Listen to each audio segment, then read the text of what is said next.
situation where being a black founder wouldn't be a crutch. It would be almost inconsequential, if that makes sense. All those stats we hear about it being harder for black founders to raise, they're impossible for black women founders to raise VC funding. Just the struggles that black-owned businesses have in representation, that negatively translates into their sales and their own survivability. I'd want cashback to make a real dent in those statistics so that you could see a direct correlation between when we started and when things start to get better.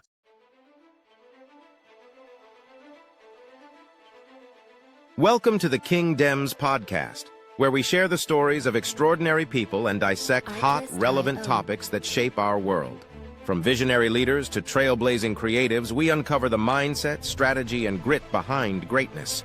Whether it's business, culture, or personal growth, we ask the real questions.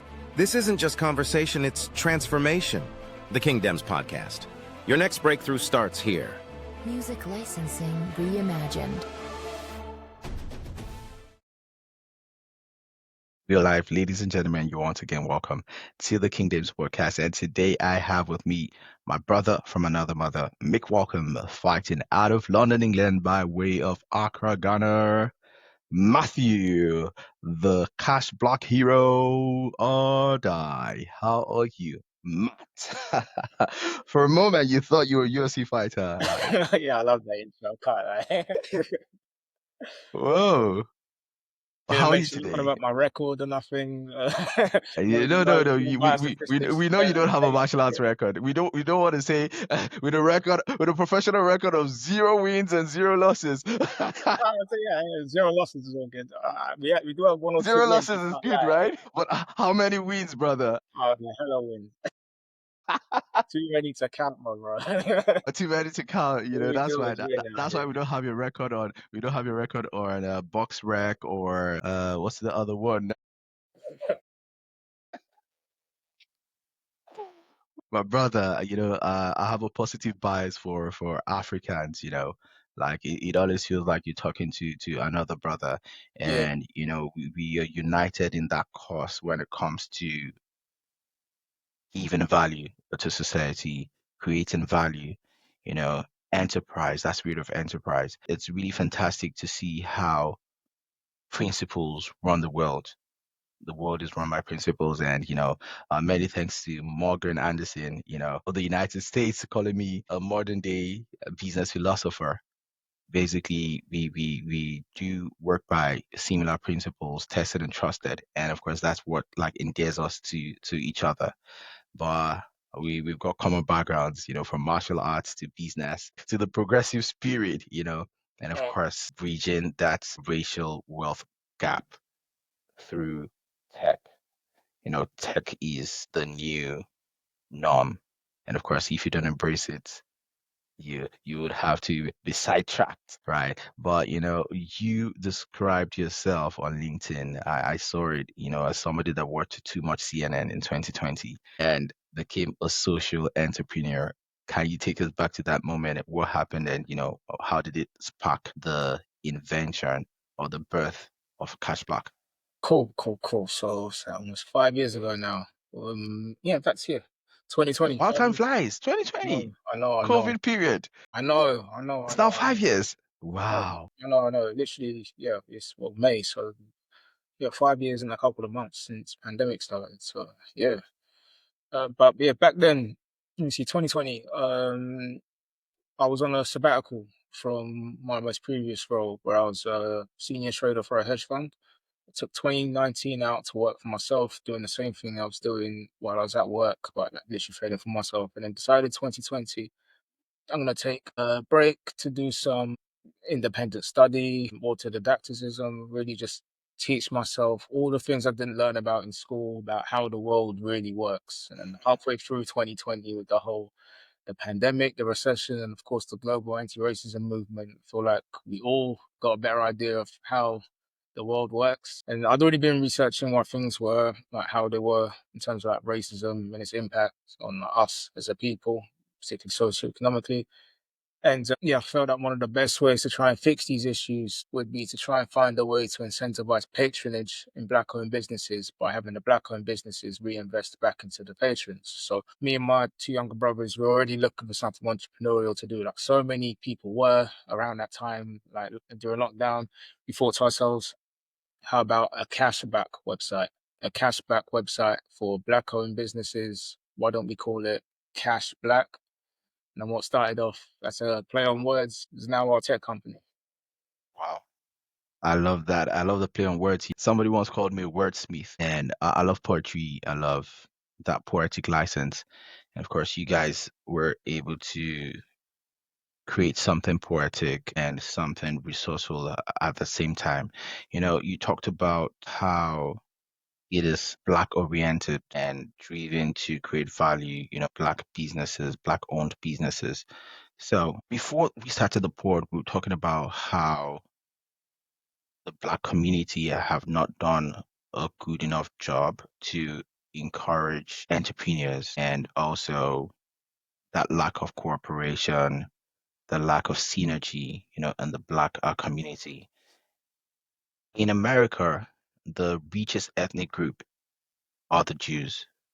And there is a book called The Jewish Phenomenon, Seven Keys to the Enduring Wealth of a People. Life is principle based. The reason why yourself and myself are able to connect and able to have a fantastic bond by way of meaningful conversation is because we have adapted and adopted the same, similar set of principles and values, right? Growing up, even though we never met each other or knew each other. But if you apply similar principles, there would always be that synergy between individuals. So that being said, the seven keys to the enduring wealth of a people, right, are based on seven principles. Number one is understand that real wealth is portable and it's knowledge. It's very essential to have education, to have enlightenment, to have exposure. Knowledge is key. Number two is take care of your own and they will take care of you. And of course, that's, what your enterprise is premised on. You need to take care of your own people and they will be able to take care of you. Number three is successful people are professionals and entrepreneurs. What are you? What am I? Right? So the only way to be successful is to either be a professional or an entrepreneur. Number four, develop your verbal confidence. And of course, what are we doing today? We are articulating our verbal confidence. Number five, be selectively extravagant but prudently frugal. You know, the average, let's not even go there, the average young Black guy, when they make a little bread, they just want to show off, right? That's not the way to go. You need to be selectively extravagant, right? And prudently frugal. You need to know how to make your money work, manage your money wisely, properly. And number six is celebrate individuality and encourage creativity. What are you doing, Cash Black? You're encouraging creativity, encouraging the Black community, encouraging, Black entrepreneurs, and of course, celebrate individuality. We have that bandwagon effect in this age and time. Everybody wants to be like the Joneses, but you can be yourself, be outstanding, and be resourceful and be successful. And number seven is have something to prove. That is a drive to succeed, right? And we did talk about how, as Black people, we need to work twice as hard. That should be enough drive for us as Black people. So I'd like for you to touch on these, situation. I am African, you're African, but we have pretty different upbringings in the fact that I grew up in Nigeria, but you grew up here. Right. So when I did come here, I was faced with a lot of culture shocks. But it seems like you have been swimming in that pool, or would I say in that ocean, and you haven't drowned. So what's your take on like the current landscape, and what do we need to do as individuals in order to change the landscape? Because someone was said, if you want to change the world, you need to change yourself first. I don't know, there's no easy answer or hard and fast rule for it. I think it just comes initially from just supporting each other better. I mean, Mm-hmm. it's the old adage of not even the adage as such, just the commonly held belief within Black Britain within Black British people, that we're not really there for each other, and that relative to both other demographics within the United Kingdom and compared to other Black communities internationally, like African Americans, for instance. Yeah, we're not as supportive of each other as we should be, and that's something which is a commonly held belief. Maybe not loud publicly, but if you're gonna have these conversations privately with other Black people, they'll nod in agreement that yeah, there is that issue. Exactly. Yeah, we're not really super supportive of each other, and I think it just comes. In case it's a generational thing, then it might just be a matter of time until when that will change. I'd like to say it's getting better, but it only gets better in my humble experience in my humble opinion, when there are reasons for us to be reminded that, oh yeah, we're all Black and yeah, we do need to do better by each other. And those instances are just like, yeah, just negative occurrences to remind us, like when there's flare-ups of like racism, be it systemic or just um, individual independent instances where we're witnessing prejudice on a large scale or small scale, or we are reminded of like historical instances where something bad that happened to Black people in this country has like reared its ugly head again in the future. Those are the only times where we do sit up, take heed, and be like, "Oh yeah, yeah, you know what? Racism is bad. Yeah, Black lives do matter, or whatever. We should really be there for each other." So it's too reactionary in my opinion. But at least with that reaction, it gets closer and closer to being something a bit more permanent. Whether or not it'll be permanent within my lifetime, I don't know. I'm somewhat pessimistic in that regards. Also a bit of a realist, just because I'm living through it. It's literally my work to work with Black people in this sense. So yeah, it's not great, and I believe it'll a very generational thing. We've only, like I said, Black people, like we said earlier before we start speaking on the pod, Black Britishness in this country is less than a century-year old in how we see it now. Do you know what I mean? So like post Windrush, 76, 77 years ago, then like the migration of like West Africans more en masse, 70s, 80s, 90s to where we are now. Yeah, you don't have like generational Blackness here like you would do in say America, where they have a shared, almost monolithic, like they're not monolith obviously, but way more monolithic than we are, of 4 centuries of oppression and struggle. But with that oppression and struggle, you get a sense of togetherness, right? We don't have that here. One day we could do, and when we do have that, we'll be better off for it. But until then, yeah, we have unfortunately what we have. When you were talking about that unity and, working together, I understand you have that pessimistic view. And for me, I have an optimistic view that if we work tenaciously towards spreading that, would I say, orientation, you know, for the need to support, we can actually achieve a lot of change. But what is important in life is not the example of your power. What's more important is the power of your example. And of course, you are doing that, by way of your body of work.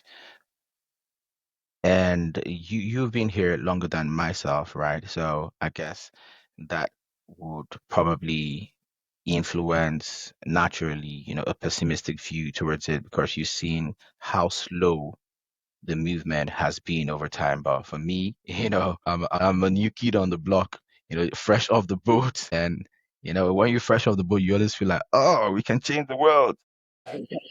But those that came before you will just look at you like, okay, go try your luck. That actually leads me to like trying to pick your brain on what do you think has been the impact of, certain initiatives like the African Caribbean Network and, other similar initiatives in this country. Like, do you think they've been able to achieve respectable progress in the area of this unity for the Black British individuals and enterprise? Yeah, they work. It's uh, yeah. I'd like to say they work better than not because at least the idea and the enthusiasm for change is there. You know what I mean? It's difficult to really like detail the efficacy of each individual initiative without knowing it inside out. But the very fact that they even exist is better than nothing. And like, yeah, because for instance, there's loads more today now available to us. What with the world being smaller because of social media, the resources to help us are like numerous in their amount relative to 10, 20 years ago when they wouldn't have been. Like the opportunities afforded to black people, black professionals, black entrepreneurs, yeah, they exist way more, not just actually in volume, but they're a lot more visible, which is good. So yeah, I'm always happy to see them. Like even if they're not hyper effective in how people respond to them, because ultimately all of these things are only as strong as the network. You could have all the Exactly. best intentions for black people, but if black people don't like sign up or register or join, participate, then it doesn't mean too much. So it's a step in the right direction, for which I'm always grateful whenever I see new initiatives, because yeah, I know how difficult it is to get off the ground and to get people really involved. So I'm not a fan of fake audits just for effort in general, but I mean the effort is like inspiring at the very least. Yeah, definitely. Because I mean, that's where it starts. And also, when you know how difficult these things are, then yeah, the A for effort is warranted, definitely. Like we just need to try. Yeah, You just yeah, need yeah, to yeah, try it. 100%. Because yeah, all of these initiatives they all start from zero. Everyone starts from zero, trying to turn that zero into a one. So yeah, and also because yeah, I mean, I understand the target audience, the target market. I know how difficult it can be and everything. So whenever I see the effort put into it, it's just like you know what they're doing something. They're doing something positive. They're actually trying to make a difference because it's so easy to just talk about change, And actually of course, make it. are you talking the talk and walking the talk? Yeah, I mean, so when that's when I see someone actually try and actually make an effort, it's like good because yeah, there's a countless number of people who have ideas and then never actually try and execute them. So any Exactly. attempt at an execution is yeah, it's inspiring. So the A for effort isn't to patronize them in the slightest. It's literally well, yeah, I know how difficult it is to start. So yeah, the fact you started, yeah, you deserve all the plaudits you can get from me. Interesting. And yeah, these guys are making the effort, right? But you can force a horse to the stream, but you cannot force it to drink. Facts, facts, facts, You facts, know, facts, facts. it's disappointing, to put it lightly, how individuals, do not take advantage of, some of these opportunities. They're out there, and of course, for some people, they're not even informed. I don't know how, but if you're not informed, you're deformed. That's how I see it. But they tend to have like a pessimistic, outlook when it comes to these things. You have not even tried it, but you think it's a failure, from the get-go. So it's difficult what these guys do, like you rightly said, right?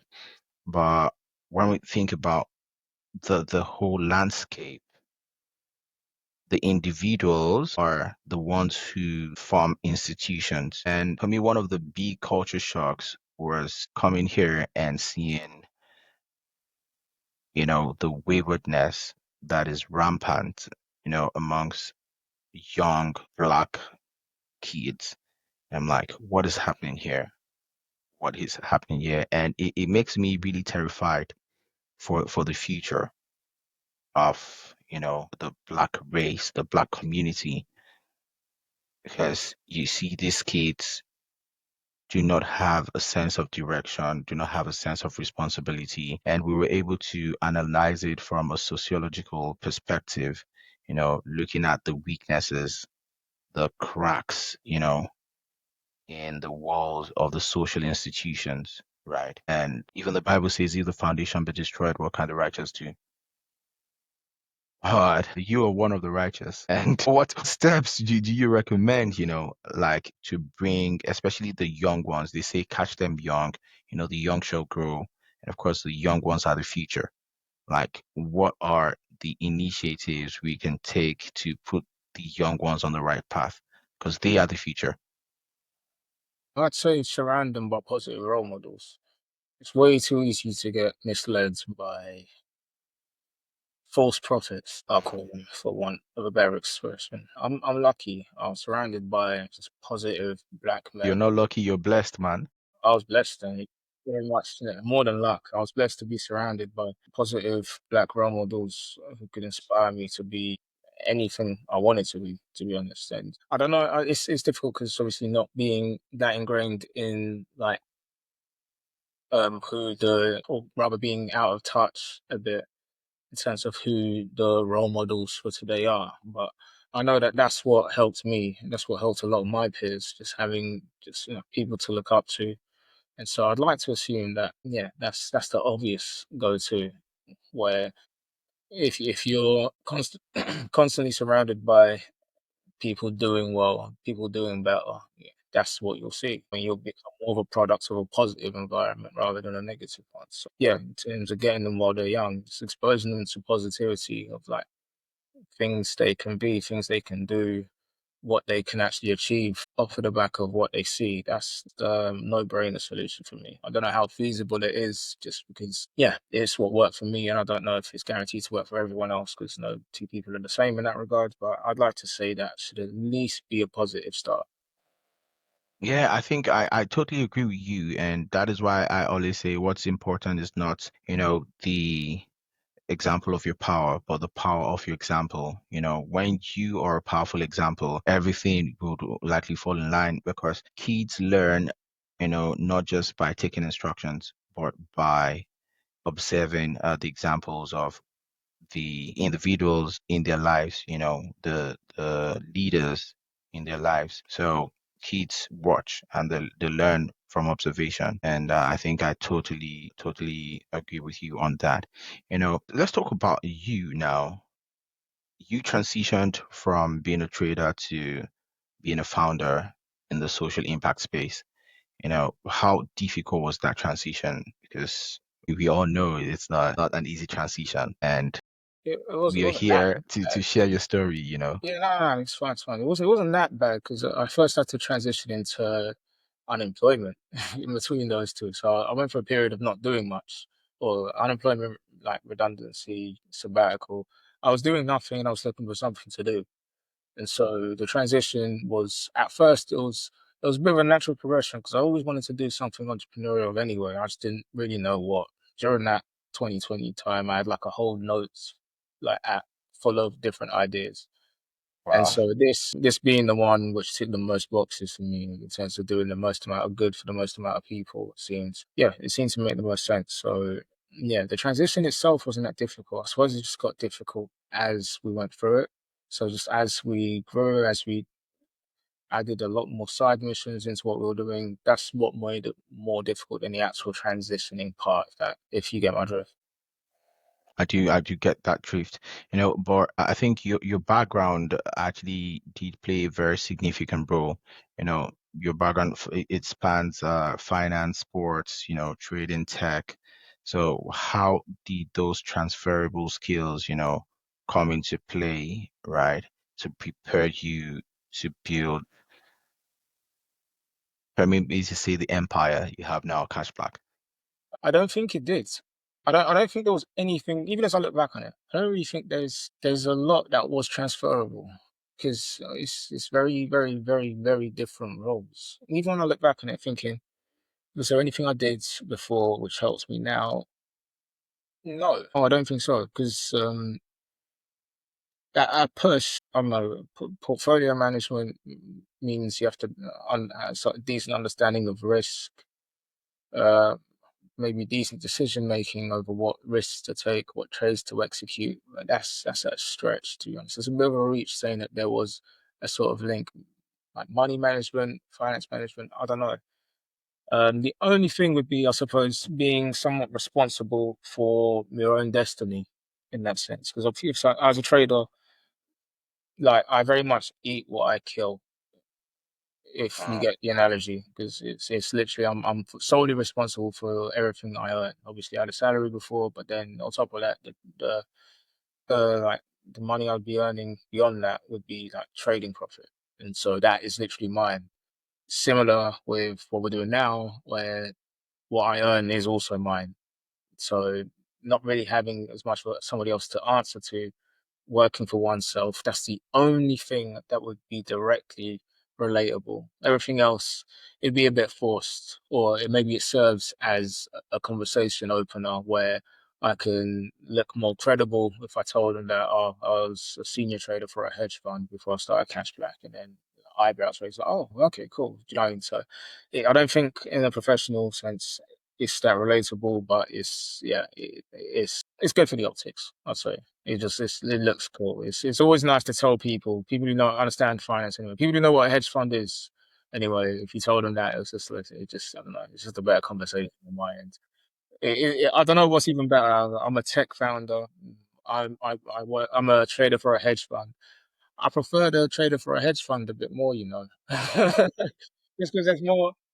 I don't know, because I have more to show for it. Trading for a hedge fund, it just means, okay, cool. I had gainful employment, I had a salary and stuff like that. I'm a tech founder. It's cool. I can bring out the app, do the whole razzle dazzle of everything and show them everything. Like, oh, that's really cool. But then I back my mind, I'm like, yeah, it's very much still building, still a bit infancy and that. So yeah, it wasn't as fun for me. And as such, it's not as translatable, the two of them.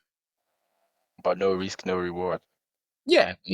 That's with almost anything. There's an element of risk to literally everything you do, be it 0.0199%. So yeah, I mean, it'd be a reach to really say that, oh, because of my background in this, I'm good at that. Yeah, I'd be forcing it. Now we're trying to attack the risk ratings, right? But no worries, we always do our risk assessment. I've had my fair share, in the world of finance, being in the big four accounting firms. But it's cool to own your own thing, and to be in control of your destiny. It starts slow, but in the end, it's like a career on its own as well. You know, you start small and you build big. So Yeah, in the end, it all pays off. But for our audience who do not know about Cash Black, right? So what's your elevator pitch about Cash Black, what it's about, and the value that it brings to people? Cashback is a platform that rewards our members with cashback when they shop online with black-owned businesses. So, in short, users they register with us, they browse the products and services from black-owned retailers, and then once a purchase is made, you receive cashback from the affiliate commissions we receive that you can withdraw for yourself or donate to one of our affiliated goodwill causes where we match those donations 100%. So yeah, that's talking about what cashback is. And on the other side of the project, Afro Affiliate is our affiliate network that connects major advertising brands, major retailers, major organizations with diverse content creators to give them access to diverse audiences to help grow those businesses. It sounds like a great cause, Excellent. The platform is not just a platform, it's not just a business, it's a movement, that's aimed at shrinking the racial wealth gap. But what does that mission mean to you? The mission itself means everything. It means everything. Very much all in on the business. So the overall goal, overall ambition of decreasing the racial wealth gap is very much everything to us. It's difficult to understate how important it is, but yeah. It means it's literally the whole point of the business. You know, you're saying it casually, but you don't realize something. You're actually a pioneer. You're a pace setter rather, right? You are have started something that is going to outlive you, and the impact is going to outlive yourself. Yeah. But it's just so easy to just, talk about it casually. But, that impact that you're making is highly, highly appreciated by someone like me. And of course, that's why we're talking today. So, but like, what has been the impact so far, right? And it will be great if you're able to share, a powerful story from maybe a user or an enterprise that reminded you why you started this. Most recently, a big financial services company, card provider, like there's only a handful, so you'll be able to work out if it's not this, that, then it's the other one of them. We're in conversations with them because they're looking for Black finance content creators to allow them to tap into the Black audience. Um, and yeah, we were going through our database. So I could call what influencers, financial influencers do we have on board who could work with them? And yeah, we have one pretty big one, like tens of thousands, maybe even over 100,000 followers. And yeah, we were able to do the intro between the big financial services company and them to the point where we're looking at being our first like major deal, like a huge partnership with brokering. And I'd like to say that would be our best one just because this company, they saw the value in having Black content creators on board because they understand the value of the Black pound or the Black dollar. They recognize that there is capital in the culture. So, rather than letting them colonize it, we're looking to capitalize on it. So that was like that's a huge win for us from the user because obviously it's helping our affiliate, our content creator, our influencer, helping the organization, which is obviously good because we need repeat business from them and it serves as a good testimonial to show to other major organizations this is what we can do. Most importantly, it's helping the community because Black people are hypersensitive to social proof. We're 40% more likely to buy off the back of recommendations from a Black person we trust compared to other demographics and their demographic content creators, influencers, etc. So yeah, we're able to tick many boxes in that regard, and I think that's my favorite like win. Not it's not win as such, but like it's one of my favorite just takeaways as a story of proof of concept of what we're doing because we're helping major brand. We need to help obviously because that's our client, helping our influencer, our content creator, who's literally a partner of ours, and we're helping the community because we're helping to connect them with the major brand through the conduit of that content creator. And obviously, we're the ones facilitating all of this as well. So it's just showing that, yeah, the power of the partnerships that we're building, it works, and just look to use that to just grow more and more beyond that. I love this. I am always a sucker for Black unity, Black progress, forward thinking, Black individuals. But as much as it's a movement, it's also a business. Like, how do you balance that need for profitability with the social mission, of uplifting the Black-owned businesses and our communities? It's hard. That's hard. That's always a hard one. I speak to other social entrepreneurs about this as well because it's always a balance to be had. The social mission won't always pay the bills, unfortunately. And we know that. In fact, that's why we kind of pivoted from cashback. When I first started cashback, I came from a position of not needing the money that much. So rather than a social impact company, it was supposed to be a social enterprise where the money we earn from businesses for driving traffic, they'll just be given to the customer as a cashback rewards where we wouldn't be making any money off of it because we didn't need to. We didn't need to such. We were just like connecting the businesses with the people, and that's all we really cared about. It was only once we realized, oh wow, this is really expensive. This whole thing, building the platform, building the project, running it is yeah way more expensive than we anticipated. And so we needed to be like, all right, cool. So all of a sudden, money have to make. So what are we going to do to actually turn this from benevolence and altruism into traction and revenue? And there is the best we can do is just try and put that across to like the other stakeholders with whom we work, and just like they understand that well, the value in what we have is obviously the community, the people, the audience, Black people, and that. And so we're able to kind of combine the need to do good with the need to do good for money just because of the fact that we work with businesses who are obviously profit driven. The Black owned businesses when we work profit driven. The major organizations are obviously first and foremost profit driven. And the community we're helping, their main need is to just get the products and services they're after. So we kind of still focus on the money, but we're just louder about the good that we're doing, if that makes sense. It's not easy to do, because if you really look through it, then they'll be like, ah, but it's still just a business. So it's like, yeah, because businesses have to make money. Social enterprises and charities need to be like somewhat sustainable.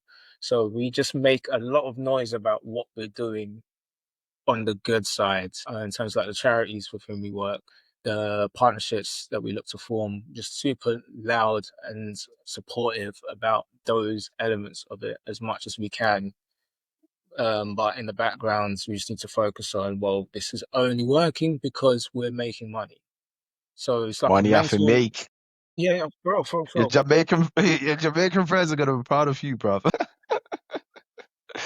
yes, bro. We have to focus on like the money side of it, the revenue generation side of it, as a mental forefront. But we need to be loud about the positive, good work that we're doing. So that's how the balance is. We're just really loud about all the goods we're doing while we're making money, because we know that we need to be able to afford all the good that we're doing. Wow. Sounds to me like a balanced diet. So we're in that era of a performative allyship, we need allies in this, age and time. So like what makes the support for Black businesses through Cash Black genuinely sustainable and measurable? It's social impact, but it has to be sustainable and also basically smart. Yeah. I suppose working with the major organizations to also back what we do.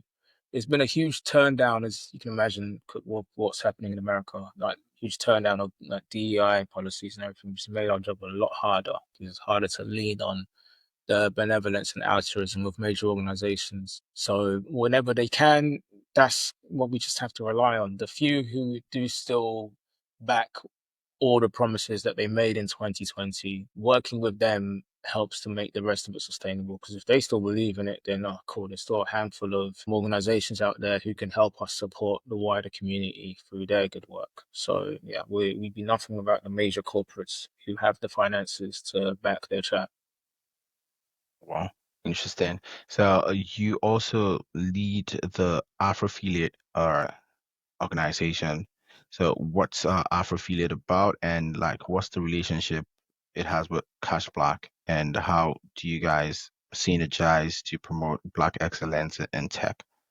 Yeah, like I mentioned, it's an affiliate network that connects the major organizations with the content creators, media houses, publishers, affiliates, other tech partners like Cashback, so that those major organizations can tap into Black audiences through those Black affiliates. And we also create affiliate programs for Black owned businesses so that they can convert their loyal customers into economically incentivized brand ambassadors.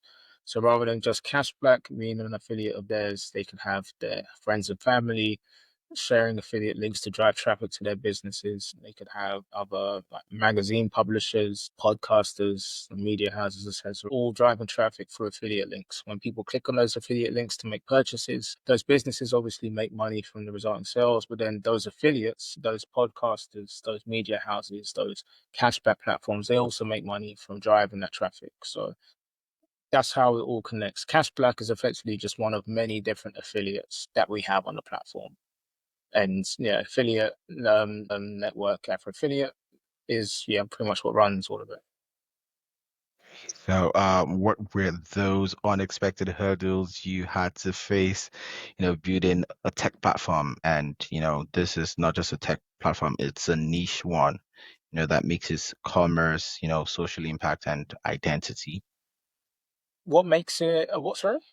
Like the hurdles you faced, because you guys Yeah, yeah, are in a unique space. yeah.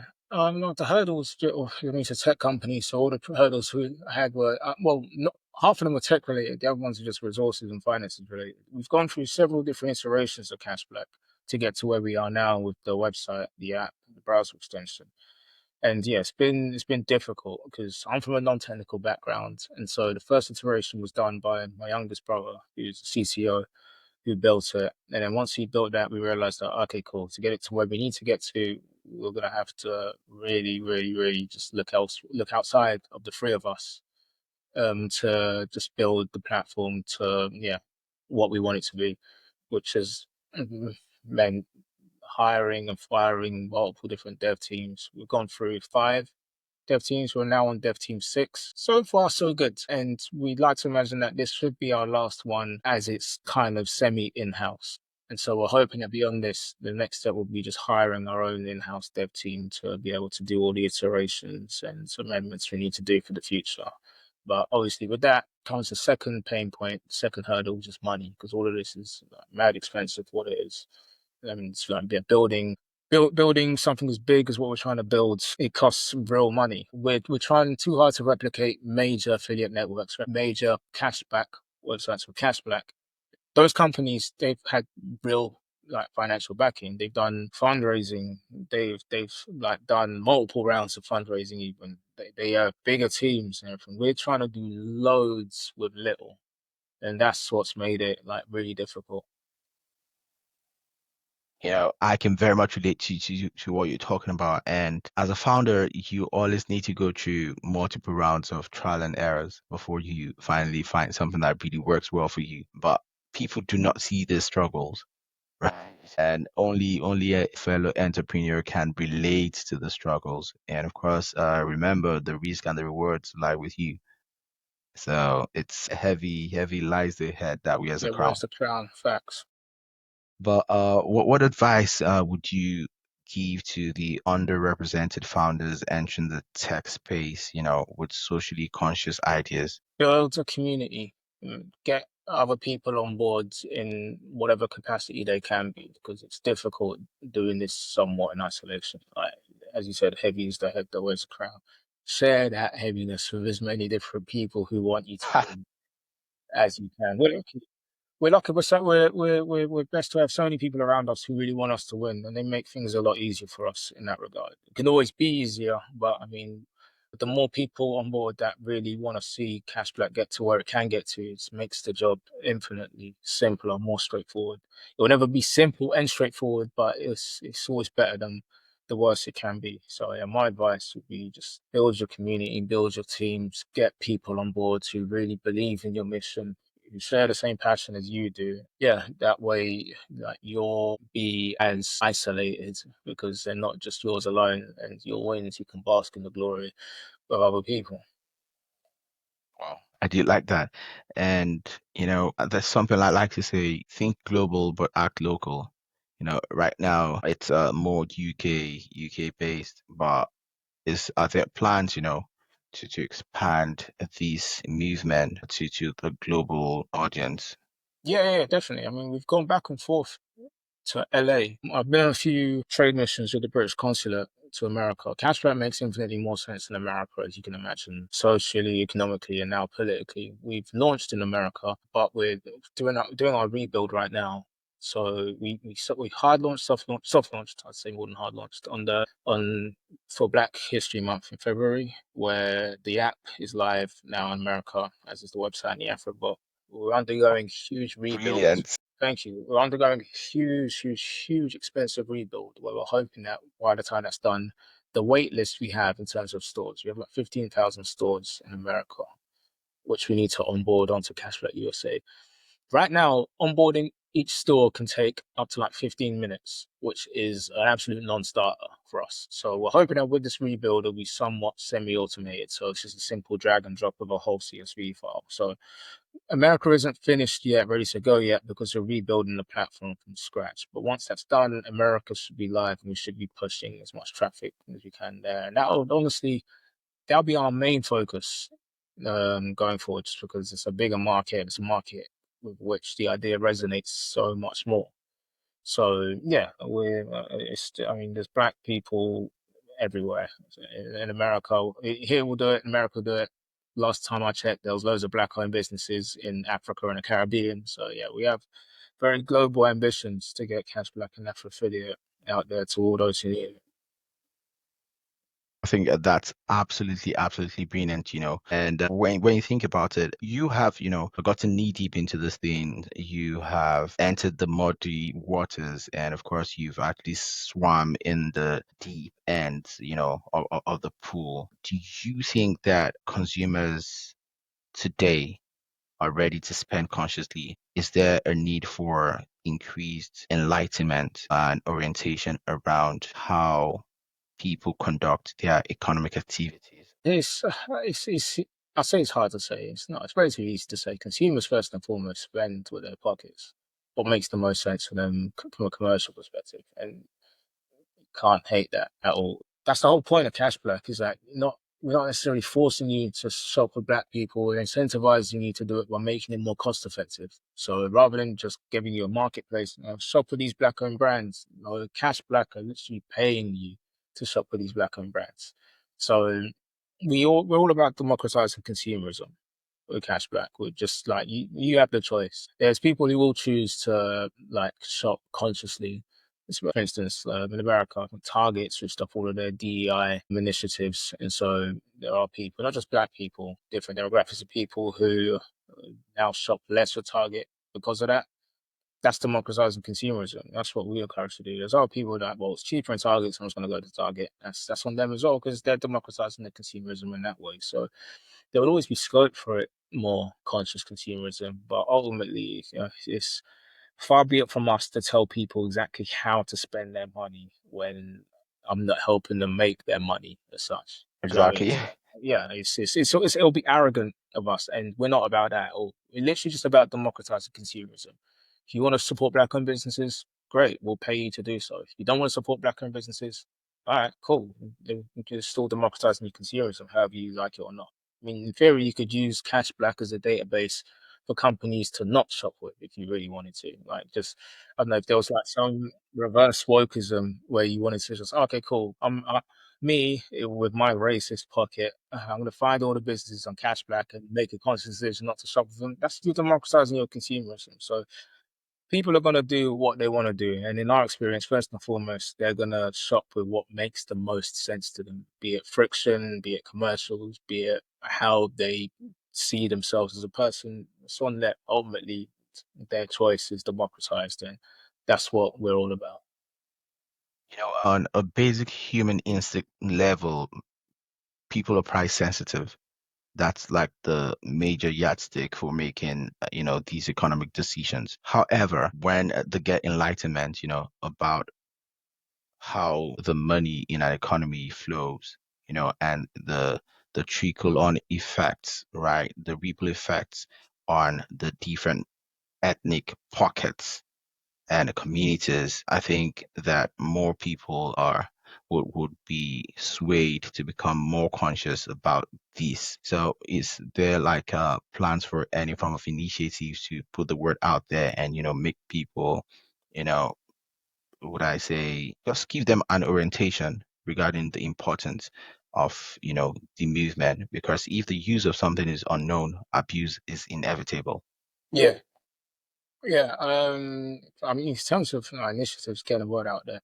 Our next one will be Cash Black Brick and Mortar, which we're building right now. Cash Black Brick and Mortar, in essence, will be us utilizing open banking technology so that we'll be able to reward members for shopping with black-owned brands in real life, black-owned locations for businesses, same way they would do online. So we'll be doing events, pop-up marketplaces, and onboarding black-owned barbershops, beauty salons, grocery stores, restaurants, bars, even like MOT car servicing places, which are black-owned. Basically, any black-owned physical location. And that's going to help with the education of why this is important, because obviously black people, all people, black people in particular, what things do it, they love to do stuff in real life, like at brick and mortar locations, to actually see the products, smell the products. So there's only so much that can be gained online. So what we realized is, okay, cool, we need to like fill the other half of this circle. We've got the e-commerce side, now we need the brick and mortar side of it. So yeah, that's going to help a lot with the go-to-market strategy, incentivizing businesses to join us because they'll be getting more traffic because people realize that they can earn cash back if they shop with their local black-owned barbershop or beauty salon or what have you, and also better for the consumers because like they're going to be more likely to shop for businesses if they're getting paid or rewarded to do so. So that education will come through, and that go-to-market strategy helps to onboard all the people who we may have missed out on online by getting them on board offline, and then just trying to extol the benefits of cashback to those people through our in-person activities we'll be doing. The workshops, the events, pop-up marketplaces in particular, where you get your ticket, you go to an event that we're hosting, pop-up marketplace hosting, you find your ideal vendor, you make your purchase with your debit or credit card, you registered with cashback, and then you get your cashback rewards on that in real life as you would do online. Yeah, looking to onboard as many different retailers and customers slash members around the country with these events. And obviously, when we look to do this abroad, we're piloting this with Camden Council right now. And we've had having conversations with the mayor of LA's office, hoping to get that done within the next year or so, starting in Inglewood, where commercially it's a commercially black place where it just makes infinitely more sense. So California. yeah, yeah. Inglewood, California, LA neighborhoods where it's like high density of black-owned businesses. So yeah, getting that word out there in a similar way to how we're going to be doing in Camden, yeah, somewhat a no-brainer for us to just capture the offline community. Well, I think that that's a beautiful initiative, to be honest, and of course, you're always welcome. Let me do a quick shout out to one of my podcasting mentees. You talking about brick and mortar reminded me of her. She's got a new podcast, and I think she just published her second or third episode today, and that is Bricks and Banks with Steph. So it's a real estate podcast. So you see, we are also paying it forward here, also working with the new crop of podcasters to make a social impact, because Matthew is my role model, so I'm also trying to make social impact in my own little way as well. If you had the ear of the policymakers today, right, you got them in the same room with yourself, so what would you urge them to do to support economic equity, for the Black community? I'm biased because anything I say will be something which would directly benefit me by way of like things like grants, more money. I love the self-awareness. Yeah, it's a really difficult one because I mean we apply for grants all the time, and with the competition being so high, it's never really an arrogant expectation of winning them because we're up against everyone else in the ecosystem. So yeah, more grant opportunities, more incentives to actually go down this path of entrepreneurship because it's difficult for me to wholeheartedly inspire another generation of entrepreneurs because of how difficult it is. There aren't that many benefits to extol about it, and so it shouldn't be on me to do. It should be up to the policymakers to do because like entrepreneurship is like small business is it's the lifeblood and potential backbone of a growing economy or for economic growth. And so if you really want that to happen, you need to be encouraging people to start businesses, which in my opinion is difficult to do. Like if I was to go to a talk to speak to a room for the students about the benefits of entrepreneurship, I'd told them, yeah, gainful employment is better than self-employment. Do you know what I mean? I have to be real with them. That's not what I'm being paid to go to these events to say. So I mean, if you really want me to go there and say heart of hearts that yes, start a business, become a founder, then yeah, you need to Well, make you it have to work. start from somewhere. Yeah, I mean, yeah, but I'd imagine there are some. I haven't been a founder anywhere else, but I'd like to assume that some other geolocations make it a bit more attractive to go down this route. And so, yeah, that's what they can do, make it more worthwhile. There's got to be a reason why the next generation of founders want to be a founder. There has to be more to it than just what they preconceived notions of what being a businessman would look like. It needs to be like, yeah, it needs to be like real, like, yeah, this is what I want to do because the government or whoever, whichever policymaker it might be, has made it a viable choice for me to go down this path and, yeah, be happy with those choices. Like aside from, the viability and the feasibility, my opinion or my philosophy, again, being a modern day business philosopher, I think it should be born out of the passion to solve a problem. There are many problems, there are many market gaps in this age and time, but it's like people are not creative or innovative enough to identify these market gaps. And I think the educational system as well, should also be revamped in such a way as to equip those younger ones with problem solving skills and critical thinking skills, critical and analytical skills, to be able to identify gaps, identify lacunas, identify, problems, and not just identify the problems, but also prefer, pragmatic, practical, viable, realistic solutions to them. And I think that way it's just going to be easy because once you identify a problem you can solve, and of course you make it scalable, that's exactly what business is about. And of Mm, course, if you're passionate about it, you can always get people on board to join, in that movement. And of course, that's exactly what you have done. And that is why we are proud of you.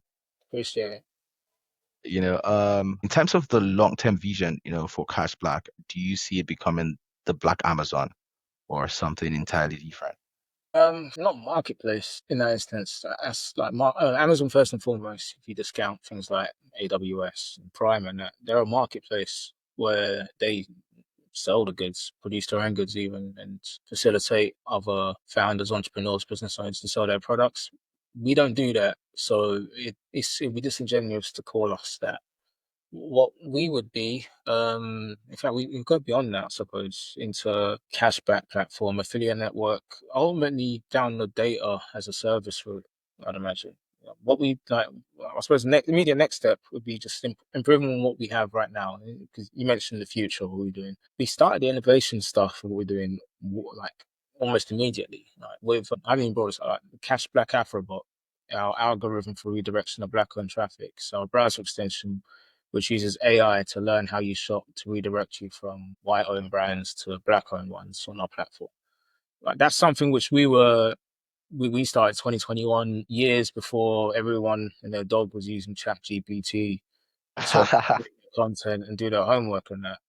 And so we'll suppose just double down on all of the artificial intelligence stuff that we've been doing, all the machine learning stuff we've been doing, is make it more effective, make it more intuitive.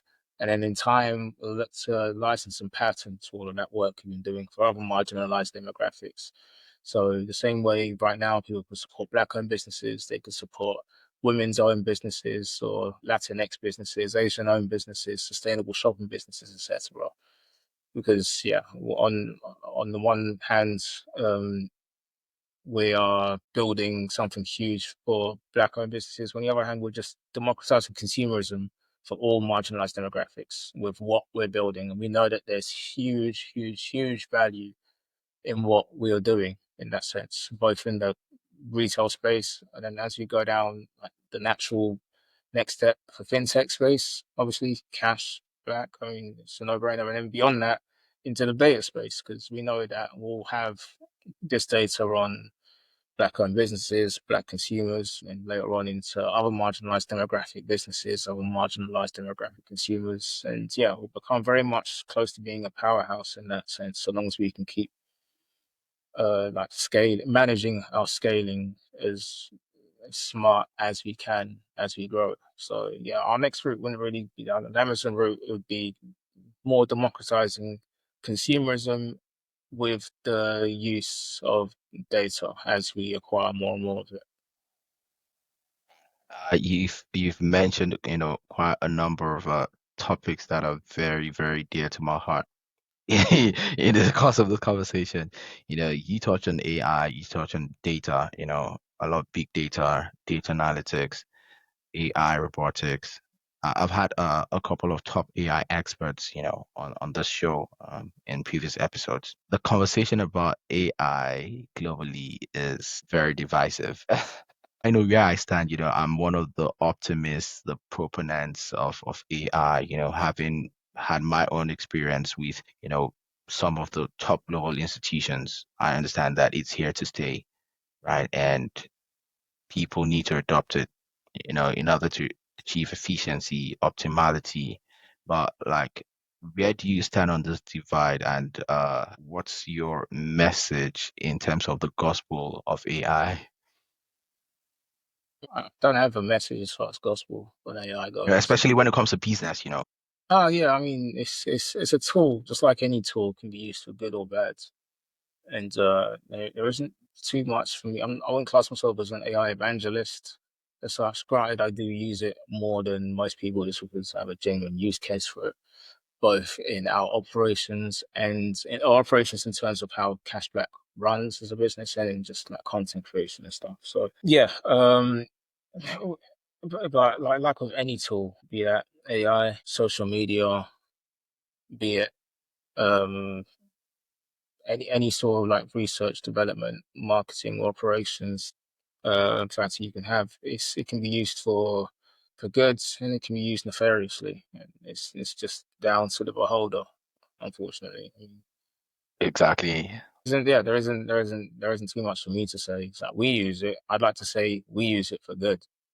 That's Exactly, not to say that everyone else will, and that's on them because ultimately we have our own bills to pay and our own issues to worry about. So if someone wants to use it for evil, then cool. We kind of just have to just carry on trying to support black-owned businesses and that with our AI. So yeah, I mean, I don't have too much to say on it because any new technology can be usurped for nefarious purposes, and exactly, that's just on the person as far as I'm concerned. And I think there are a lot of conspiracy theorists, when it comes to this AI thing, but I think a lot of them have watched too much sci-fi, just like you watch too much CNN. And I think it's getting into their heads and making them create spin-offs of what they've seen. But Yeah.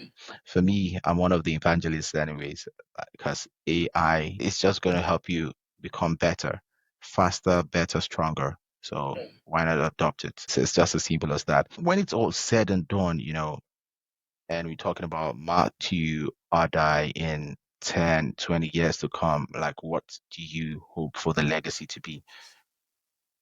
Not something I've really thought about too much, just because I'm very much living in the present with how things are going now. I mean, if I don't know, 20 years, I'd like us to be closer to where we wanted to be in terms of decreasing the racial wealth gap with cashback. Situation where being a black founder wouldn't be a crutch; it would be almost inconsequential, if that makes sense. All those stats we hear about it being harder for black founders to raise, they're impossible for black women founders to raise VC funding. Just the struggles that black owned businesses have in representation, that negatively translates into their sales and their own survivability. I'd want Cashflat to make a real dent in those statistics so that you could see a direct correlation between when we started and when things started to get better to 20 years from now, where it was like, oh, okay, cool. So there's almost not really a need for Cashback in 20 years. That would be all right. So it'd be because there's a need for Cashback right now, if you ask the retailers on board, the members, then they'll say, yeah, okay, you need cash back because there are all these negative issues with regards to the black community, black owned businesses, black consumerism. In 20 years, I'd rather it be less of an absolute necessity for the historically disenfranchised in the West, who was us. It wouldn't negatively impact me, hopefully, because like if there isn't a need for it there, then at least in Africa and in the I Caribbean. don't think so. I don't think so. I think that's the lie you told, or you tell yourself. But you would definitely transition into something else.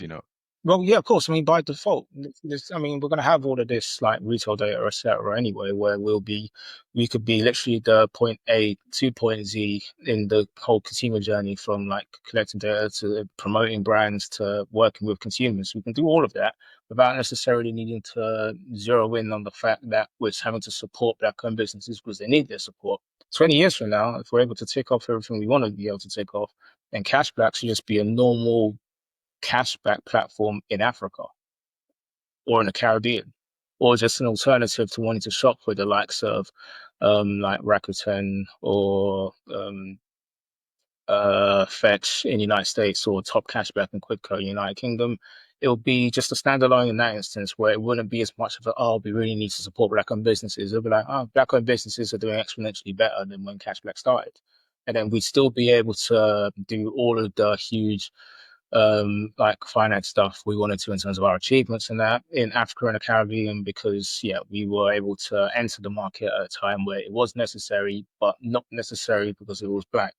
Because it's not like the open banking space or affiliate marketing space or like the cashback space is booming in Africa anyway. So if we're able to enter that at a time where we could come from a position of being a black cashback platform, then in Africa, we could just be a cashback platform in that instance. And then beyond that, Exactly. obviously, if we're able to take off everything we want to take off, then we would have gone into a data as a service company anyway. So it does fit in the sense where cash black wouldn't be needed just because of its black part of it, or Afro affiliate just because of its black part of it, or whatever. It will just be somewhat inconsequential, and just another like big fish in that ocean of cashback platforms, data companies, and affiliate networks. From cash black to cash cow. Yeah, How about that? But remember, black don't crack, and once you go black, you don't go back. Definitely, yeah, I see really, really great things in the horizon. I always love to adopt an optimistic outlook, and a mindset to life. So, the very last before my very last, major question to you, I want to give a quick shout out to Nancy Corsard. That's the founder and CEO of Black Business Enterprises. Have you ever heard of that organization? I Black heard business her. enterprises. Yeah, BB. I had her on episode 5 on the podcast. She was the very first female on the podcast. So a big shout out to Nancy Cosa. And back to my brother from another mother. What has been the most courageous decision you've made as a founder, and what did you learn from? Starting, literally just starting it would be nothing comes close to it. What I've learned, it's not as straightforward as I'd like it to be. There's always something new. No 2 days are the same. There's always going to be a challenge that you didn't anticipate, and that's very much just the nature of the beast of what you're doing. So literally just starting it, and what it's taught me is that no 2 days will ever be the same. Exactly, fortune favors the brave. And like our people back home say, Wahala no they finish. So there will always be one new Wahala or the other, Okay, so let's just do our quick fire round. I have 5 quick questions to ask you, and of course you give me the very first thing that comes to your mind. So, are you ready to rumble? Yeah. I'll say so. Okay, so number 1 is one book or podcast that changed your life. Change my life is difficult just because there's been so But many. influenced you greatly. Yeah, influence. I'd say most recent one that I would have read for it, then I'd say Blue Ocean Strategy. Whoa. I love that strategy. I did learn about it in business school, contesting in uncontested market spaces. Yeah. And, it's just a beautiful strategy. Yeah, I Big was shout out averse. to you. Thank you. I was averse to it because we're the only ones who are doing what we're doing still. Mhm. We're by default we're the biggest black affiliate network in the world, Traffic affiliate. We're the biggest black cashback platform in the Mhm. world. It's not an ocean, it's a pond. So if we want to be able to compete with the major players in both markets, then this is something that we need to consider. So yeah, reading that just made me think of it in a much more meta and macro sense, what we're doing, rather than just like small-minded and just being content within our tiny, not even pond, but it's puddle, really and truly. So yeah, I found that super helpful. Adopting that blue ocean strategy actually helps you to be able to grow with less resistance, Yeah, compared to if you are operating in the mainstream. And of course, you're competing with the guys in the big leagues. So it's a smart actually. approach, if you asked me. Number 2, the biggest myth about Black entrepreneurship. We get immediate support just because we're black from black people. That's not the case at all. I was thinking when we first started it, okay, cool, cash black. Then obviously the black people are gonna back it because they want cash. Nah, no, not in the But you slightest. lied. Yeah, it's if it was that straightforward, then yeah, things would be a lot simpler. But there's a lot of work to be done to get the default support. So yeah, it just means that we need to always be better and always be improving and just always keep growing and scaling and just succeeding wherever and however we can. The only room that never gets filled up is the room for improvement. So we keep filling it up, you know. Okay, describe cashback in just one word. I'd say. Just because we're doing a lot of stuff just as a relatively small cashback platform that nobody else is doing. Cashback Afrobot, um, no one was using AI in browser extensions like we were in 2021. So yeah, innovative in that instance. The cashback brick and mortar, no one is looking to do en masse the onboarding of offline, almost the digitization of brick and mortar businesses like we're trying to do to support a demographic, like what we're trying to do. And I suppose cashback in general is somewhat innovative because we're literally paying Black people to support Black people. That's not innovative, and I'm not entirely sure what it is. So yeah, I'd say innovative. A necessity is a mother of innovation. So Yeah. it was necessary and you guys had to do it. So who inspires you the most right now? It's hard to say one person. Maybe if I could choose, it'd be my co-founders, my two younger brothers, because like we're all in this very much together. We're like all in. This has to work. And so whenever I need some sort of source of inspiration to make sure that this blows how I believe it can do, I just look to them and just remember like why I really started it. If I can't save every Black person, then I at least want to be able to save those two, the two who mean the most to me. So yeah, in terms of inspiration, my two younger brothers, my co-founders. I love that. It's either you succeed or you succeed big. There's no failure. I'm sure, yeah. There's no failure in our dictionary. And of course, the very last question is complete this sentence. Success is dash. That is Success means, just in one sentence, success means, I'd say something along the lines of success means looking back and knowing I did everything I could do to succeed. Because if I'm able to tick every single box that was there to be ticked and like achieve everything we wanted to achieve, win everything we were supposed to win within the realms of possibility by looking back. So for me, success will be in a manner of retrospect, seeing everything we've done, being happy with it, being like, yes, that was it. So success means being able to look back, be happy with every decision we made on our path to achieve all of the wins we did. That's what success would mean to us. beautiful. And of course, it very much aligns with Nelson Mandela's philosophy. If we try, we may win. If we don't, we have failed. So success actually starts with trying, make an effort, go for something, you know, try to achieve something in your lifetime. A lot of people don't even try. Why? You honestly need to try. Wow. I always say that an attitude of gratitude is good attitude. And the SI unit for measuring life is time. And of course, you have spent your time with myself and the audience today. So it's a very, very big thank you to you, love and respect to yourself and your team. And do you want to leave a shout out to anybody before you say goodbye? No one in particular, I don't think, but just literally all the members on the platform and major partners with whom we work, and most importantly, the charities and brands on Cashback, without whom none of this will be possible. We're hoping to onboard way more as we grow. And yeah, we look forward to welcoming them all on board as soon as possible. Fantastic. And of course, to the audience, the viewers, guys, I'm working tirelessly to bring in fantastic guys like this. So please, the only thing I'm going to beg you guys for is like, subscribe, and of course, share. Share with your people, share with your village people, share with your anybody in your network. I don't I don't know, just share it. That's the way we grow. And of course, that's the way to go. And of course, till I see you guys next time, to look after yourselves. Take care.